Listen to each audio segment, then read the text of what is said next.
Hi friends, ನಮಸ್ತೆ ಎಲ್ಲರಿಗೂ. ನಾನು ಸ್ಮಿತಾ ಮಾತಾಡೋದು. ಇವತ್ತು ನಾನು ವೆರಿಕೋಸ್ ವೇನಿಂದ ತುಂಬ ಜನ ಸಫರ್ ಆಗ್ತಾ ಇರ್ತೀರ. ಸೊ ಅವ್ರಿಗೆ ಡಾಕ್ಟರ್ಸು ಸರ್ಜರಿನ ಸಜೆಸ್ಟ್ ಮಾಡಿರ್ತಾರೆ. ಅದ್ರ ಬದಲಾಗಿ ನೀವು ಕಲರ್ಸ್ ಥೆರಪಿನಲ್ಲಿ ಕಲರ್ಸ್ನ ಅಪ್ಲೈ ಮಾಡಿಕೊಂಡು ನೀವು ಒಳ್ಳೆ ರಿಸಲ್ಟ್ಸ್ನ ತೊಗೋಬೋದು. ಮೊದಲನೇದಾಗಿ ಈ ಸ್ಪ್ಲೀನ್ ಮತ್ತು ಸ್ಟಮಕ್ ರಿಫ್ಲೆಕ್ಸ್ನ 20 ಟೈಮ್ಸ್ ಪ್ರೆಸ್ ಮಾಡಬೇಕು. ನೀವು ರಿಫ್ಲೆಕ್ಸ್ ತೋರಿಸೋಕ್ಕೋಸ್ಕರ ನಾನು ಕಲರ್ನ ಅಪ್ಲೈ ಮಾಡ್ಕೊಂಡಿದ್ದೀನಿ. ಇದು ಸ್ಪ್ಲೀನ್ ರಿಫ್ಲೆಕ್ಸ್ ಬರುತ್ತೆ, ಇದು ಸ್ಟಮಕ್ ರಿಫ್ಲೆಕ್ಸ್ ಬರುತ್ತೆ. ಇದೆರಡೂ 20 ಟೈಮ್ಸ್ ಪ್ರೆಸ್ ಮಾಡಿ ವಾರದಲ್ಲಿ 2ರಿಂದ 3 ದಿವಸ ಪ್ರೆಸ್ ಮಾಡಬೇಕು. ಇವತ್ತು ಪ್ರೆಸ್ ಮಾಡಿದ್ರೆ 2 ಡೇಸ್ ಗ್ಯಾಪ್ ಇಟ್ಟು ಪ್ರೆಸ್ ಮಾಡಿ.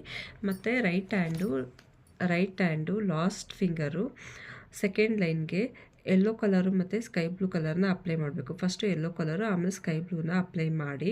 ಈ ಥರ ಡೈಲಿ ಅಪ್ಲೈ ಮಾಡೋದ್ರಿಂದ ನಿಮ್ಮ ಮಸಲ್ಸು ಸ್ಟ್ರೆಂತ್ ಆಗುತ್ತೆ. ಮತ್ತು ವಾರದಲ್ಲಿ ಸಿಹಿ ಕುಂಬಳಕಾಯಿನ 2 to 3 ಡೇಸ್ ಪಲ್ಯ ಮಾಡಿಕೊಂಡು ತಿನ್ಬೋದು. ಈ ಥರ ಮಾಡೋದ್ರಿಂದ ನಿಮ್ಮ ವೆರಿಕೋಸ್ ವೇನು ಸರ್ಜರಿ ಇಲ್ದೇ ನೀವು ಕಮ್ಮಿ ಮಾಡ್ಕೋಬೋದು. ಸೊ ನನ್ನ ವೀಡಿಯೋಸು ನಿಮಗೆ ಯೂಸ್ಫುಲ್ ಆದರೆ ದಯವಿಟ್ಟು ಶೇರ್ ಆ್ಯಂಡ್ ಸಬ್ಸ್ಕ್ರೈಬ್ ಮಾಡಿ. Thank you friends.